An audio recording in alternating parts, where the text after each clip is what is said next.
man, let's talk about I said I was gonna get to this, so I made sure it was a priority this morning. Um Talking about it's rumored, and I got it from a good place, that Errol Spence is gonna be part of the Canelo Alvarez 3 fight deal, possibly. I don't know what happens if he loses. Do they still try to do it? Do they flex in another fight? I can't really tell it. But if you didn't see my video from Friday morning, maybe this go up Saturday. Maybe I might put it up Friday. Um, I'm literally not sure at this point, but um, I'm looking through everything right now.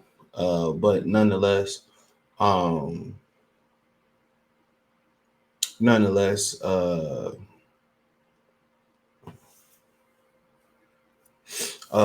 Canelo Alvarez is rumored to sign a 3 fight deal.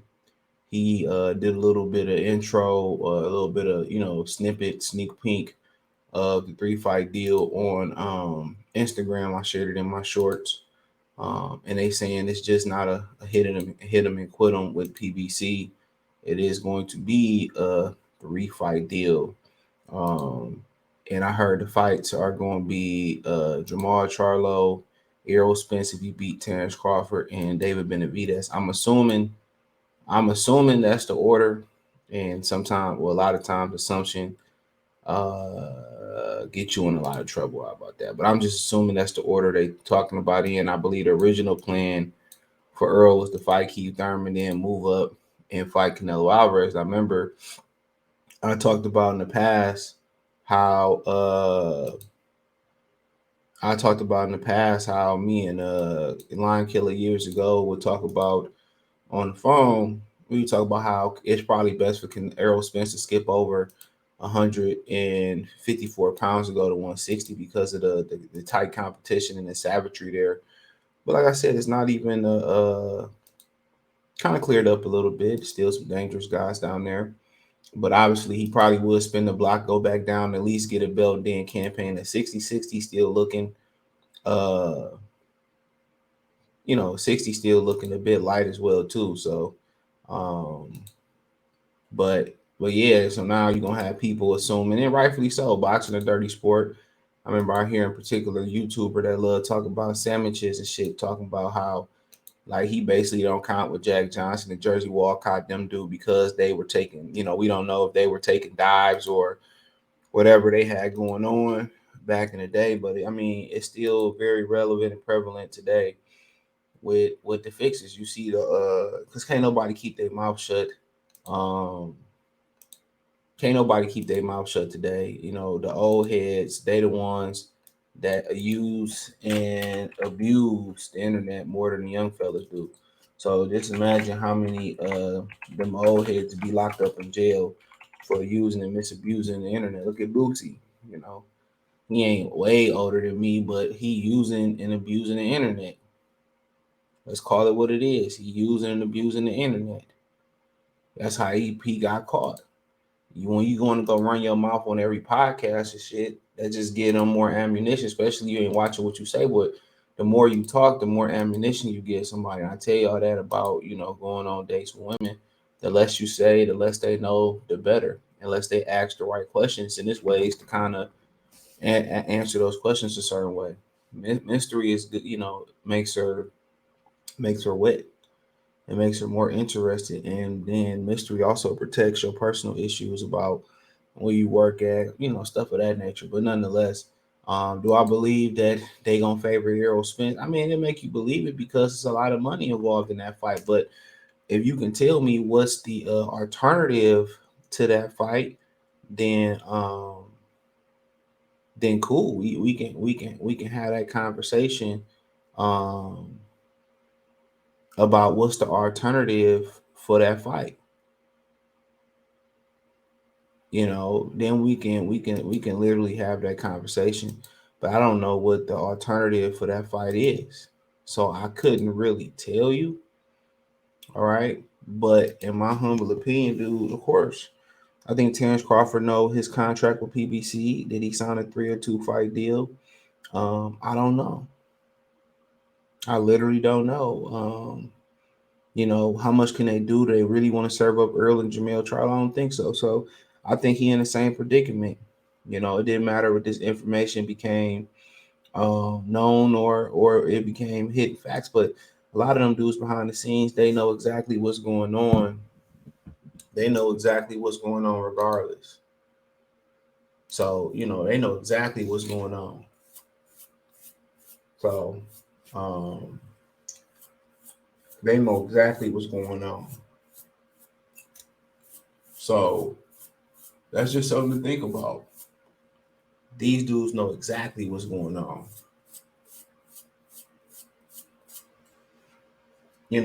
So he know what it is. He know he going to enemy territory now. Do PBC got a history of robbing people, um, guys that come over? No, they could have easily made a case and robbed Lomachenko for the WBO title. They could have made a case for Kamada beating McDowell. But McDowell came over, got a title, and came back to PBC and got another title. Um, you know, over where McDowell got a title over early PBC was a good one. One of them was in Texas. I forget the other one over PBC's Kamada. I ain't heard from Kamada since. And then you had a situation where um they could have robbed. It could have made a case to rob Kell Brook for Sean Porter. They could have made a case to rob Lomachenko. I mean, and there's been others where guys have come over to PBC. Now, have we seen a little bit of shadiness? Yeah, Gabriel Rosado and Peter Quillen ended all shady as hell. But then again, Andy Lee came over and kept his title when a lot of people thought that Peter Quillen beat Andy Lee when he came back to try to get his WBO title. So, I mean, let's not forget that. And then we can kind of like, you know, keep it going and, the Collazo Keith Thurman fight, you know what I'm saying? That was some wild shit, there, but they both, Collazo wasn't really official PBC fighter. And then that fight stopped mysteriously and all that type of stuff. So, um, I think if anything, your antennas raised a little bit, but they was already raised knowing how they dogged Terence Crawford, how they devalued Terence Crawford, how they tried to go out their way to not make the fight happen for Terence Crawford. And people thought, well, some people thought, well, Al Heyman gonna make an example of Errol Spence. You know, he's gonna make an example of him and let Bud beat him. But then again, when you got that type of money with Canelo on the line, really Errol Spence may just have to stay on his feet. Remember how they told AJ versus Ruiz too? Just stay on your feet. AJ came in lighter and he came in prepared to move. And Andy Ruiz came in heavier. And I found that funny, but Andy Ruiz just, obviously is lacking the focus. Is lacking that focus. But at the end of the day, Bud may not say it. I'm not looking for the knockout, but Bud may know the margin of error is slow. I mean, I remember people saying, well, Amir Khan start off fast and Bud Bud probably can lose the first 3 or 4 rounds. Any fight, you can't afford to go down 3, 4 rounds, no matter if you believe in your power or not. Because look at the Benavidez fight. People saying, well, Caleb Plant, because it's just it kept his conditioning and won a round down the stretch, he would have won that fight. That's what people were saying. That was the narrative. That was the narrative. That's what people were saying. So, and I think Bud got off to a fast start versus Amir Khan, and I think he need to get off a fast start and a dominant start versus Errol Spence, and that's what it is. I mean, that don't necessarily mean you need to walk him down. Or you need to. Then I think you just got to box like box like you can box, and just have a plan. But I think the risk is what it was when he knew he was coming over enemy territory and they didn't want to make the fight with Bob Arum. The risk is the risk. The risk is the risk. Do antennas go up a little bit because of this risk now? Yeah, your antennas go up a little bit. Yeah, your antennas kind of just raise a little bit.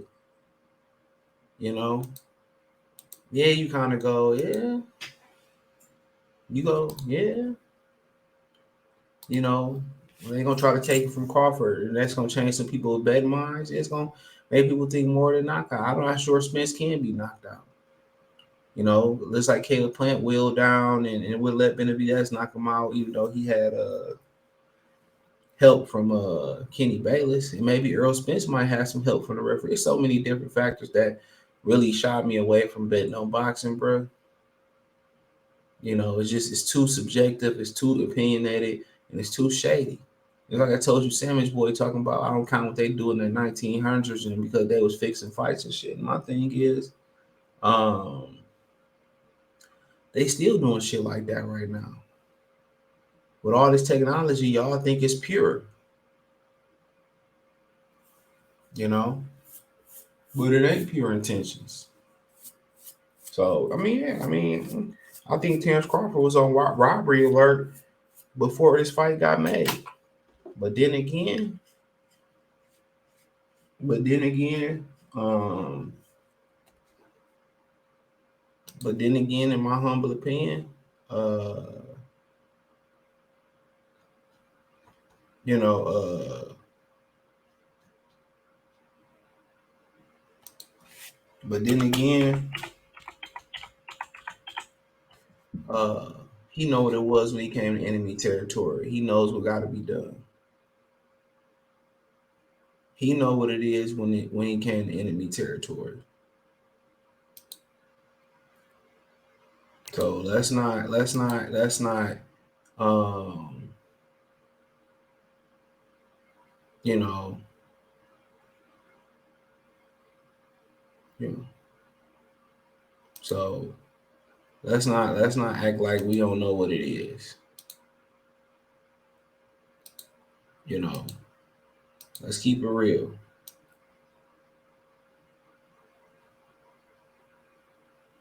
But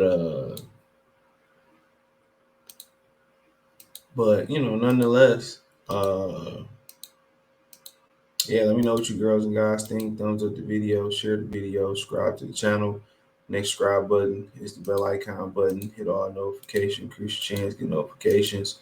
We go live or drop video. Financially, want to support the channel, Cash App, $, CJ Good 313, Venmo CJ Good 313, PayPal link in the description. Hit the link tree, find me on Twitter, Instagram, Spotify, Anchor, Cash App, Venmo, PayPal, Apple Podcast, Google Podcast, the whole nine. Peace.